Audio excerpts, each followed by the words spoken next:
خب توی این جلسه میخوام در مورد ساخت پست و استوری صحبت کنم و یه جورایی میخوام بیام اول از همه یه سری کارها رو با هم دیگه بررسی کنیم. بچه ببینید وقتی میایم توی این قسمت ها، یعنی پالت کالر، وقتی سرچ میکنید میتونه پالت های رنگی متفاوتی رو ایجاد کنه واسه شما. میبینید نمونه های خیلی متفاوتیه. من همیشه تاکید دارم که بچه ها برن یه سری پالت رنگی ببینن که از رنگ های درجه یک استفاده نکنن، مثلا رنگ آبی، زرد، قرمز، رنگ های اصلی استفاده نکنید چون خیلی جذاب نیستن. ولی این مثلا پالت های رنگی که شما دارید میبینید توی این کارها، توی این تم ها، میتونه کارهای خیلی جذاب تری باشه. شما اگه یه فروشگاه داشته باشید بهتره که بگردین و رنگ های مناسب تری رو انتخاب کنید واسه کارهاتون و از اونها استفاده کنید. یعنی رنگ های تجاری انتخاب کنید، رنگ های فروشگاهی انتخاب کنید. اگه کارتون گرافیک، رنگ های خیلی بهتری رو انتخاب کنید. اینا میتونه تم های قشنگی رو برای کار شما ایجاد کنه. حالا اگر قصد شما اینه که توی یک مثلا فرض کنید یک رنگ برین جلو، مثلا ما قصدمون اینه که بریم سراغ رنگ آبی یا مثلا رنگ های قهوه‌ای یا حالا هر رنگ دیگه ای، وقتی روی این تک رنگ ها بزنید تم های همون رنگ رو بهتون نشون میده و میتونید رنگ های خیلی خوبی رو برای کارهاتون استفاده بکنید. حالا من یه نمونهش رو انتخاب میکنم. مثلا من این رنگ رو انتخاب میکنم برای قسمت هایلایت ها. میخوام امروز برم سراغش و از رنگ هام کمک بگیرم. اوکی، پس من اینو ذخیره میکنم، میرم داخل نرم افزار فتوشاپ و کاری که میکنم اینه که همون تصویر رو واردش میکنم که از پالت رنگیش بتونم کمک بگیرم. توی این قسمت این پالت رنگی منه. اوکی، و بعد از این میام این رنگ رو انتخاب میکنم و دوباره توی رنگ دومم هم از اینجا انتخاب میکنم. میام توی این قسمت. بچه اینجا رو یاد بگیرید چون خیلی میتونه کمکتون کنه. من رنگاشو با اون قطره چکونه برداشتم از این قسمت، یعنی باکسم. میام یه باکس کوچیکی رو ترسیم میکنم به این صورت، یه ذره بزرگش هم کنم که ببینمش. اوکی، این رنگیه که آبی است که داشتم، میبینید. حالا با آلت یه کپی ازش میگیرم میذارمش پایینش، دوباره یه کپی دیگه میذارم پایینش، دوباره یه کپی دیگه میذارم پایینش. 4 تاشون الان یک رنگن، اما این یکی رو انتخاب میکنم، روی این قسمت خود همین رکتانگل کلیک میکنم و از اینجاها رنگ روشنم رو بهش اختصاص میدم. این رنگ ها از اینجاها روی فیل کلیک میکنید، از اینجاها رنگاش تغییر میکنه. این شد 2 تا رنگ، درسته؟ دوباره میام توی این قسمت، این 3 تا رنگای دیگه هم دارم. پس من اینجا کلیک میکنم روی این، همین این 2 تا دیگه با این 2 تا خیلی تفاوتی نداره، شد 3 تا رنگ. میام اینجاها این یکی رو حذفش میکنم، دیلیت، این یکی رو انتخابش میکنم، دوباره روی این مربع کلیک کنم، از این فیل که بزنم رنگ آخریه همون رنگ است که من نیاز داشتم. پس من الان 3 تا رنگی که نیاز داشتم رو دارم. این 3 تا رو اینجوری انتخاب میکنم. بچه‌ها نگاه کنید، اینجوری من اینا رو به این صورت سلکت میکنم و میام داخل این قسمت، توی این قسمتی که الان هستش و میبینید حالتهای رنگی متفاوتی داره و من اگه یه دونه صفحه بخوام ایجاد بکنم توی این قسمت یا یه دونه نیو ایجاد کنم توی کارهام، نگاه کنید من از اینجا بخوام نیو ایجاد کنم میتونه یک تک رنگ برای من ذخیره کنه. اما اگه اینجا بزنم، مثلا میزنم PS، اوکی، حالا چه اتفاقی میفته؟ یه پوشه PS دارم اینجاها، میبینید که اگر من الان بزنمش میبینید داخلش خالیه. اوکی، من میتونم اینو انتخاب کنم و اینو به این نسبت بدم. اوکی، میبینید اومد داخل پوشه PS. دوباره این انتخاب میکنم، اینم بهش نسبت میتونم بدم، یا اینکه اصلا میتونم بیام همه اینها رو انتخاب کنم و از حالتهای دیگه ای ازشون استفاده کنم. میتونم اینا رو انتخاب کنم، اینا رو درگ کنم و از اینجاها توی این قسمت کارمون قرارش بدم. اوکی، ما یکم بک بگیریم تا متوجه بشیم میخوایم چی کار بکنیم. اولین کاری که من میخوام انجام بدم، یه بک بگیرم اینجاها به این صورت.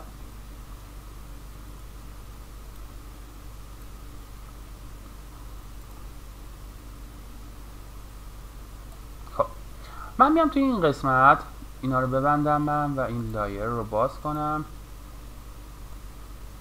اوکی، اینا رو میبینید من اینا رو برمیدارم فعلا.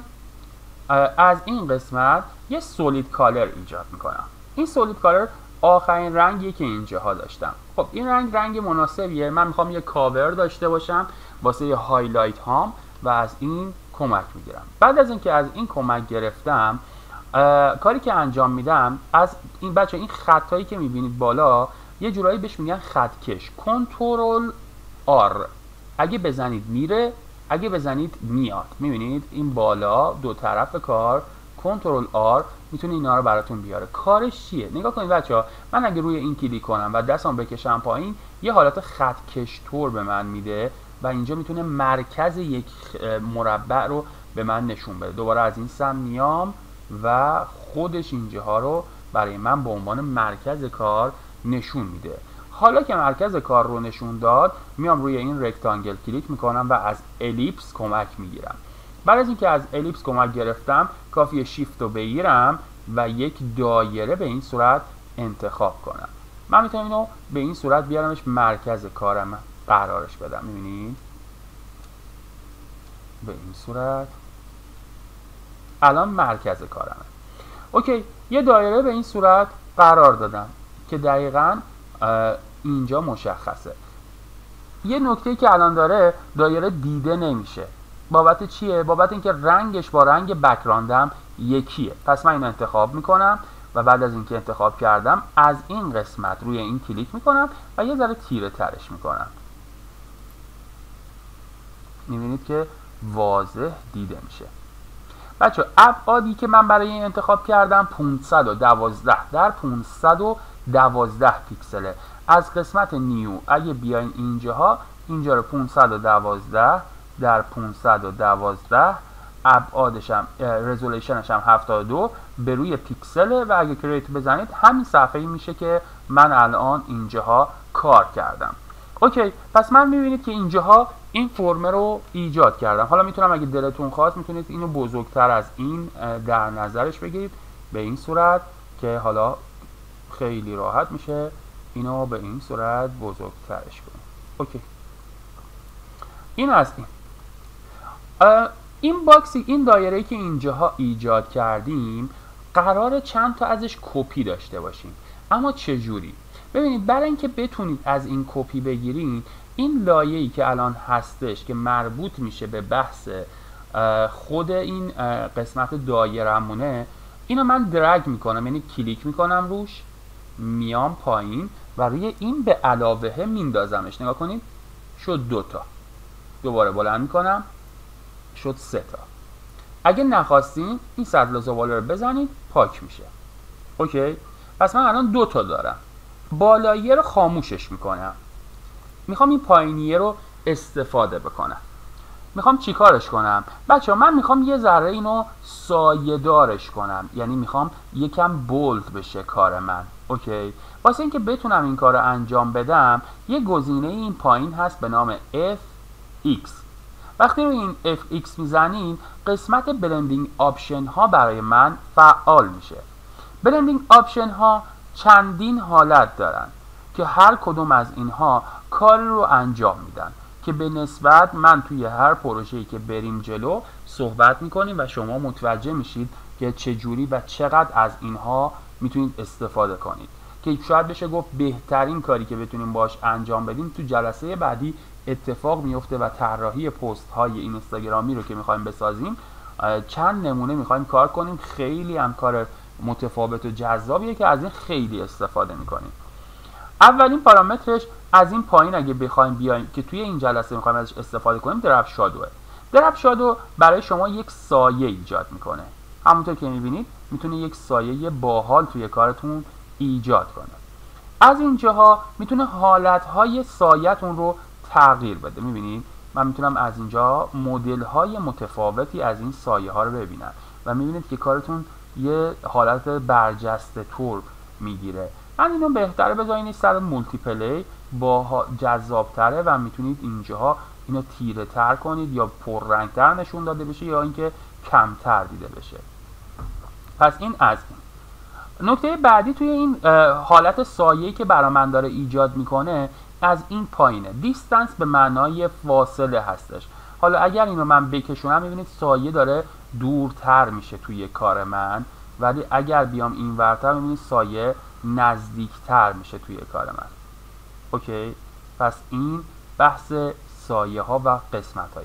از اینجا میتونه سایه های ما خیلی واقعی کامل تر دیده بشه، یا اینکه سایه ها خیلی نرم تر دیده بشه توی کار ما که ما اینجاها داریم میبینیم. میزان سایه ها از اینجاها میشه دیده بشه. نگاه کنید، من هر چی کمتر بشه خط سایم رو میبینم، اما هر چی بیشتر بشه خیلی سایه من حالت پراکندگی پیدا میکنه.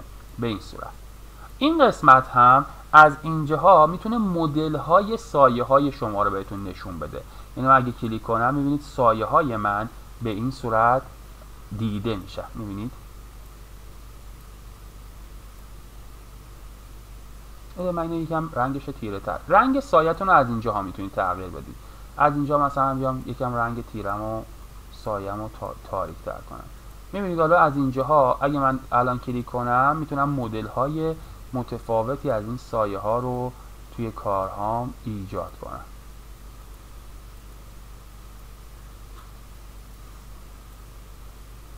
اوکی، مثلا همچین فرمتی. حالا بعد از اینکه این کار کردین، این قسمت نویزش هم که الان اینجاها داریم میبینیم.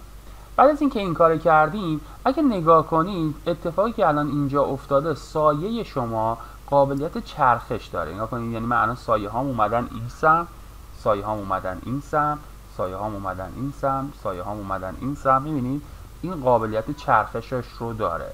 اما اگه این تیک رو بردارید به صورت دستی شما میتونید سایه‌تون رو جابجا کنید و این خیلی میتونه باعث بشه که کارتون جذاب‌تر بشه. یعنی از اینجاها قابلیت تغییر رو شما میتونید ایجاد کنید. مثلا میتونید سایه‌هاتون رو به یک سمت بذارید، یا سایه‌هاتون رو فیت دقیقاً روی همین قسمتش بذارید، یا میتونید سایه‌هاتون رو کج بذارید. هر جایی که دلتون بخواد میتونید توی این قسمت قرارش بدید. من تیکه اینو خاموش میکنم فعلا و میام توی این قسمت باز هم شادو. بچه این یکی شادو با این شادو یه ذره فرق میکنه. نگاه کنید فرمش که همونه، یعنی دقیقاً مثل همینه، ولی یه تفاوت میکنه. نگاه کنید من سایه‌ای که الان داره ایجاد میکنه الان دوباره اوپاسیتی داره. اوکی، دیستنس رو که بزنید اتفاقی که میفته رو به داخل سایه میده و این میتونه کاراتون رو جذاب‌تر کنه. میبینید سایه‌ای که الان ایجاد شد رو به داخله. اوکی، و من اگه بیام اینجاها میدونید استروکش رو کم میکنم، یعنی این قسمت رو کم میکنم، سایزش رو میتونم بیشتر کنم. میبینید به این صورت یه ذره سایزش بیشتر بشه. حالا اگه این تیک رو بردارم نگاه کنید فرم من به این صورت میشه. میبینید فرم خیلی جذابتری میتونه برای کارتون ایجاد کنه. اوکی، پس من دو نمونه سایه دارم ولی فعلا رو به بیرونش رو احتیاج دارم. یعنی به این صورت یه ذره دیستنسم رو بیشتر میکنم، یه ذره سایزم رو بیشتر میکنم. این تیکش هم که زدیم یکم اینو میارمش این ورتر و این به این صورت بشه. لایه دومی که ایجاد میکنم خود لایه خودشه دیگه. از این لایه دوباره یک کپی دیگه میگیرم، شد دو تا لایه. این لایه رو یه مقداری کوچیک میکنم از هر دو طرف. چرا؟ میخوام یکم رنگ این متفاوت بشه با لایه اصلیمون. میخوام یکم تمای رنگیمون متفاوت بشه. پس من اینو اومدم رنگشو یکم سایزشو متفاوت کردم، میندازمش بالای این و رنگ این رو میام تغییر میدم. میگم از اینجاها دوباره روی این کلیک میکنم، یه ذره رنگشو تیره تر میکنم.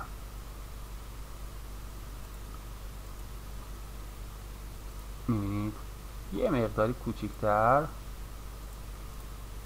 اوکی، میبینید یه فرم ایجاد شده واسه کار من. توی این لایه یک فرم ایجاد شده توی کار من توی این قسمتی که الان هستم دوباره میام از FX و از این بلندینگ آپشن کلیک میکنم و این بار به جایی که سایه بیرونی بدم اینجا میام سایه داخل کار رو میدم. اوکی، رنگش هم یه ذره روشن‌تر میکنم سایه‌مو.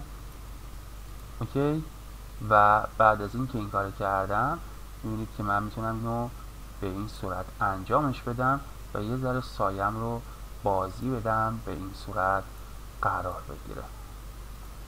اوکی.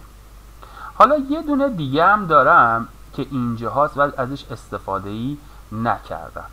اینو میخوام چیکار کنم؟ ببینید بچه‌ها دوباره میام توی این قسمت و از بلندینگ آپشنم استفاده میکنم و حالا مدلی که من اینجاها داخل اینها دارم میتونم چند تا کار بکنم.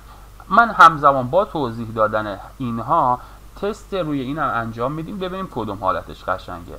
اولین حالت استروک داشتنه. استروک یعنی قاب ایجاد کردن برای کارمه. من از اینجا میتونم رنگش رو انتخاب کنم. میتونم بیام خیلی راحت از رنگ تیره این کمک بگیرم. میبینید یک رنگ اینجوری ایجاد میشه و بعد از اینکه ایجاد شد من میتونم حتی فرمم رو به این صورت بزرگتر یا کوچیکترش کنم. میبینید به این صورت. اوکی. یا اینکه اصلا یه رنگ کاملا متفاوت تر حالا یا تیره تر براش اختصاص بدیم یا حالا یه رنگ اینجوری سفیدتر براش انتخاب کنید، چیزی که دوست داشته باشید. میگه outside باشه یا inside باشه. وقتی inside باشه رو به داخل میاد براتون ایجاد میکنه. اگه به رو سنتر باشه میبینید که براتون به این صورت میتونه رنگتون رو ایجاد کنه توی فرمی که اینجا براتون ایجاد کرده. پس قاب ها به صورت کلی در اختیار شما قرار میگیرن. از اینجا میتونه مدل های متفاوتی از رنگ هاتون رو بهتون نشون بده. یعنی مثلا این خط سفیدی که من دارم میتونه حالتهای اینجوری داشته باشه. حالا به نظر من که یه ذره این بزرگتر باشه. میگم چرا ازش میخوام استفاده کنم. یعنی یه سفیدی اینجوری داشته باشه و از اینجا میتونم حالتهای متفاوتی از این رو ببینم. میبینید رنگ های متفاوتی، فرم های متفاوتی میتونه داشته باشه. من فعلا اینو قرارش بدم سر حالت لایتر کالر که ببینیم چه جوریه. بعد از اینکه این کارو کردیم حالتهای دیگه اینو که توضیحش داده بودیم بریم سراغ گلو کردن. گلو کردن باعث میشه که کارهای شما یک درخشندگی به خصوصی داخل کار ایجاد بشه واسش. اوکی؟ یعنی این فرمی که الان ما داریم ایجاد میکنیم یک درخشندگی اینجوری ایجاد میکنه. از اینجاها میتونه میزان درخشندگیتون رو یکم بیشتر کنه، یه ذره فرمتون رو اینجوری باز هم درخشندگیشو بیشتر کنه. بذارید من اینو یه خود هم این کار کنم، بیارمش توی بلندینگ آپشن، این گلو رو بزنیم. میبینید که از اینجا یک حالت گلو مانه، میبینید یک درخشندگی رو به ماتی میبرتش به این صورت. لبه های کار رو میتونه ایجاد کنه. رنگش رو از اینجا میتونید تغییر بدید. یعنی شما رنگ روشن میخواید بهش بدید. خب من رنگ آبی روشنی که داشتم رو انتخاب میکنم و بعد از این میبینید که اینجاها یک رنگ گرادینتور داره که میتونه لبه ها رو یه ذره خنثی‌تر بکنه و از این حالت ازش استفاده کنه. اینا رو به مرور در موردشون صحبت میکنم. فقط این یکی رو بگیم، این باز هم درخشندگی میده اما رو به بیرون کار شماست. یعنی اگه من بدم میبینید که باز هم داره یه جورایی درخشندگی این فرمی میده و از اینجا من میتونم این درخشندگی رو اینجوری ایجاد کنم. حالا رنگشو من میام یه رنگ تیره تری انتخاب میکنم یا یک رنگ آبی این فرمی انتخاب میکنم که یه رنگ اینجوری داخل کارمون داشته باشیم و میبینید که فرممون اینجوریه.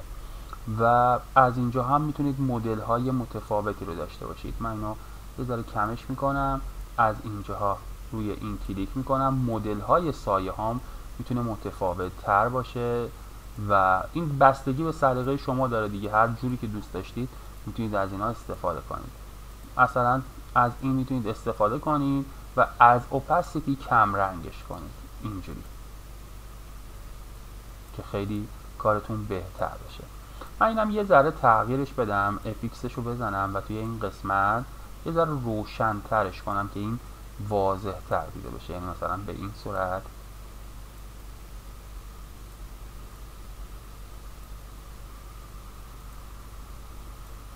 اینجوری تر بشه. نگاه کنید الان شاید فرمی که ساختیم یه فرم جذابتری باشه. بعد از اینکه این کار کردیم حالا میایم توی اینجا. بچه ببینید سایت های مختلفی هستن که شما میتونید ازشون آیکون های متفاوتی بگیرید. نگاه کنید الان اینجا آیکون های متفاوتی هستن که شما میتونید ازشون استفاده کنید. مثلا گفته بیزینس اکانت یا مثلا آیکون یا وب آیکون یا هر چیز دیگه‌ای که دلتون بخواد تو سایت های مختلفی هستن. نمونه های مختلفی دارن. میبینید که مثلا واسه شاپ ها بچه‌هایی که میخوان کار فروشگاهی انجام بدن میتونن خیلی راحت از اینا استفاده کنن. خب پس من میام توی همین شاپ ها میتونم بیام داخل نرم افزار فتوشاپ اینو بازش کنم و اوکی بزنم تا فایلمون باز بشه. توی قسمت شاپ آیکون میبینید هر کدومش رو خواستین میتونید بردارید یا میتونید به طور کلی برین سراغ داخل خود اینترنت و بزنید شاپینگ آیکون یا حالا هر چیز دیگه‌ای و ازش استفاده کنید. به فرض مثال چیزی که من نیاز دارم یه قسمت یه دونه آیکون پست باربریه. من میام تو همین قسمت اینو انتخاب میکنم با ابزار سلکت کردن و اینو میارمش میذارم اینجاها و با این بلندش میکنم و اینو توی کارم قرارش میدم به همین راحت. حالا سایزشو بزرگ میکنم. اوکی ببینم کیفیتش چجوری میشه. خیلی اوکی نیست. بذارید من از خود اینترنت مثلا بزنم شاپ آیکون. داخل قسمت ایمیج ها میتونید نمونه های مختلفی از این شاپ آیکون ها رو ببینید. اوکی نمونه هر چی دوست داشتید. مثلا حالا سبد خریدتون رو میتونید ازش استفاده کنید یا حالا همچین چیزهایی میتونید استفاده کنید. اوکی اینم سیو میکنم. تو سایت فری پیک خیلی راحت میتونید از اینا استفاده کنید. دوباره من میام توی قسمت اوپن و اون آیکونی که داشتم رو وارد میکنم میارمش اینجاها اینو وارد این قسمت میکنم. یه ذره سایزش رو کوچیک میکنم. اینو میارمش اینجاها قرارش میدم. میتونم اینو یه ذره بزرگتر کنم که یه ذره از اینجاها عبور کنه از این کادرم که یه فرم اینجوری داشته باشه. حالا رنگش طبیعتا با رنگ کار من همخونی نداره، یعنی خیلی تاریکه و با رنگ بک‌گراند و اینجور چیزاش اصلا دیده نمیشه. کاری که میتونم انجام بدم خیلی راحته. من روی قسمت بچه‌ها نگاه کن این فایل مربوط به این گاری است دیگه، درسته؟ من از روی این قسمت ادجاستمنت ها کلیک میکنم و میتونم اینورتش کنم. اینورت کردن یعنی اینکه برعکس کردنش. اوکی ولی خب روی همه کار من تاثیر گذاشته. من چیکار میتونم بکنم؟ میتونم آلت رو نگه دارم و یه تک کلیک کنم، کلید آلت رو نگه دارم بین، نگاه کنید بچه، این لایه بالایی و لایه پایینی آلت رو نگه دارم بین این دوتا یه کلیک کنم سفید شد. اوکی حالا اگه دلتون خواست میبینید چقدر راحت بدونید که من کار خاصی انجام بدم میتونید اینو به این صورت قرارش بدید و اینو مثلا بذارینش اینجاها و فرم کارتون اینجوری باشه. حالا واسه اینکه بتونه این آیکون جذابتر باشه میتونم دوباره بیام تو قسمت FX ها، بلندینگ آپشن ها و بیام حالا هر کدوم از اون بحثای سایه و چیزهای دیگه ای که داشتیم اینجا بهش نسبت بدم. مثلا من میتونم بیام درپ شادو بهش بدم، یکم سایه بهش بدم، یه سایه اینجوری داشته باشه. واسه اینکه سایه‌ش هم بهتر دیده بشه میتونم از سایه های رنگ های دیگه ای استفاده کنم. مثلا حالا ببینید خودش سایه داره، من میتونم بیام از سایه های این رنگی استفاده بکنم توی کارهام. اوکی و از اینجا اینو بذارم سر حالت های دیگه. میبینید الان واضح تر دیده میشه.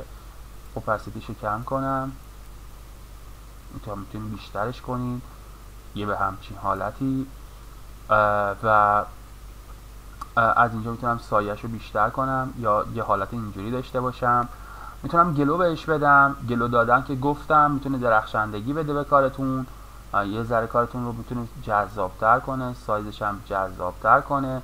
دوست نداشته باشیم دیگه از این گلو هم میتونید استفاده بکنید، گلویی که میاد یه ذره درخشنده میکنه کارتون رو و یکم باعث میشه که اون درخشندگی کارتون رو جذابتر کنه. میبینید به این صورت من اینو میتونم اینجوری کنم و از اینجاها میتونم این فرمم رو به این صورت ایجاد کنم. اوکی این هم از این. حالا این خطا اذیتتون میکنه، دست بگیرینش ببرینش بالا. این خط هم همینجور بگیرید ببرین کنار به این صورت. حالا که این ایجاد شد برای کار من، میتونم خیلی راحت بیام یک متن با تی انگلیسی اینجا بزنم، مثلا بگم حالا به فرض مثال فروشگاه ما انتخاب کنم. حالا هر فونتی که دوست داشتید برای کارتون استفاده کنید و مثلا من بیام از این استفاده کنم و یکم فونتم رو بزرگ کنم، اینو قرارش بدم اینجای کار و بعد از اینکه ایجاد کردم دوباره میام تو قسمت بلندینگ آپشن ها و از اینجاها دوباره میتونم حالتهای متفاوتی بهش بدم. بهتره درپ شادو بهش بدم، یه تم پشتش یه ذره روشن‌تر بشه که میبینید تم درپ شادویی که دادم رنگ از اینجا گرفتم و رنگ متفاوت نگرفتم. میبینید وقتی خاموش بود ببینید پشتش چقدر تاریک‌تر بود، ولی الان که بهش دادم یه رنگ آبی اینجوری دادم که یه ذره پشتش درخشندگی داشته باشه و کارتون رو جذاب‌تر کنه. اوکی، و بعدش میتونم اوکی کنم و این رو به این صورت داشته باشم. این میشه کارورهایی که شما نیاز دارید برای هایلایت هاتون که رنگتون با یه دست‌تر باشن. چند تا نکته. اول از همه مهم لوگوتون چه رنگه، یعنی بهتر لوگوتون تمش با تم کارهاتون یکی باشه. نرید لوگوی قرمز انتخاب کنید با فرم های دیگه. ما واسه همین اول جلسه در مورد پالت های رنگی صحبت کردیم، گفتیم آقا یک پالت رو برای وبسایتتون، برای اینستاگرامتون، برای قسمت های دیگه‌تون انتخاب کنین که فرمی که دارید میسازید تقریبا همش تو یه تم رنگی قرار بگیره. حالا اگه خیلی دوست داشتید اینا رو متفاوتش کنید، اوکی، میخواستید الان فرض کنید این یه دونه است، یه دونه هایلایت هامونه، من یه دونه اکسپورت بگیرم، اوکی، اکسپورت بگیرم و ذخیره‌اش کنم. حالا اینو ذخیره کردم، حالا میخوام مثلا یه چیزی دیگه بزنم، راههای ارتباطیمونو بزنم. من روی این کلیک میکنم و اینو میزنم و رنگ دیگه ای رو انتخاب میکنم. نمیخوام مثل دفعه قبلی بشه، پس میتونم نگاه کنید بیام از یک کاور دیگه ای، از یک رنگ دیگه ای انتخاب کنم و بک این کار هم میتونم دوباره کلیک کنم روش، دبل کلیک کنم، یه ذره کم و زیادش کنیم نزدیک به رنگ های دیگه. میبینید الان این رنگ با رنگ قبلی متفاوته، فقط آیکونشه، پس من آیکونشو حذف میکنم. اوکی، این چرا این رنگی شد؟ چون این چیزی هم که اینورتی هم که داده بودم باید پاک کنم. اوکی، تموم شد. خب حالا دوباره میام داخل بحث خود وبسایت میزنم و حالا یک چیز دیگه رو میزنم، میگیم که مثلا این خوبه، اینو من ذخیره میکنم. اوکی،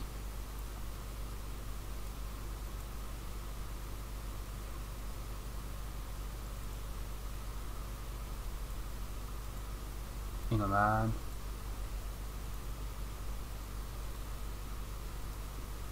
بیارمش از اینجا درگ میکنم توی فتوشاپ، اینجا بازش میکنم. اوکی، اینو یکم سایزش رو بزرگ میکنم به این صورت و با این گفتیم انتخاب بر حسب رنگ، دیلیت نکنید با پاک کن، یک کلیک لایش که باز شد به همین راحتی اینا رو انتخاب میکنیم و این قسمت هم انتخاب میکنیم، این قسمت هم انتخاب میکنیم.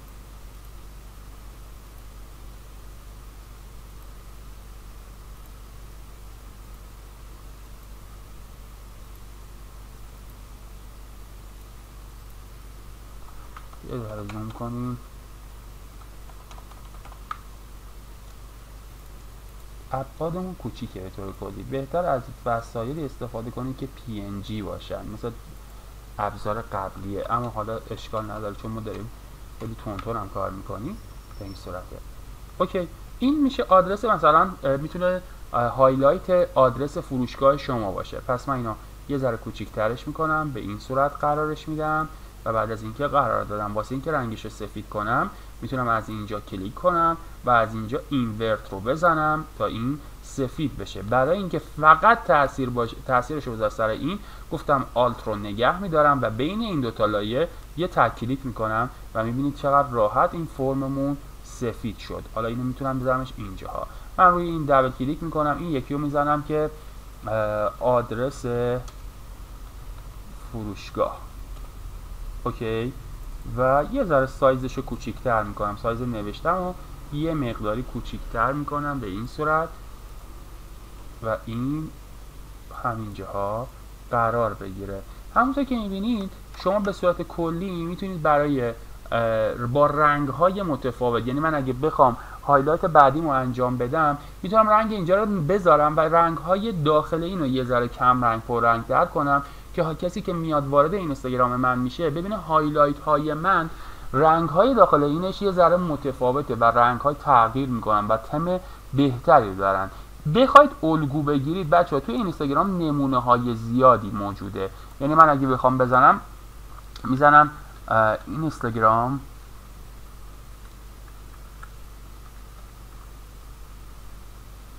ببینید خودش آیکون داره، اوکی، بزنید هایلایت،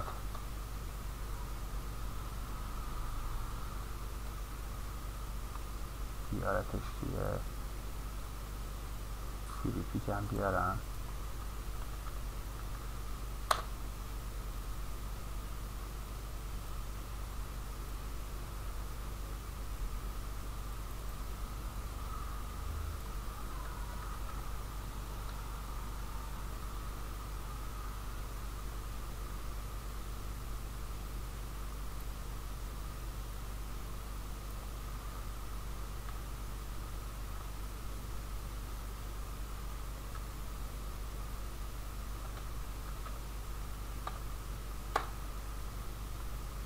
خب ببینید این اینستاگرام کلا فیلیپیک مدل هایی که قرار میده شاید یه جورایی خیلی رنگ بندی هاشون میبینید که خیلی سادن، ولی خب طبیعتا توی بحث اگر کار فروشگاهی انجام میدید خیلی نباید ساده باشه، ولی باید اون آیکون هاتون خیلی واضح باشه. ولی نگاه کنید بچه، کلا وقتی یک فرم یک نواختری داخل کارهاتون قرار میدید، نمونه هایی که میبینید چقدر کارتون رو بهتر میتونه نشون بده و فرم های جذابتری میتونه نشون بده.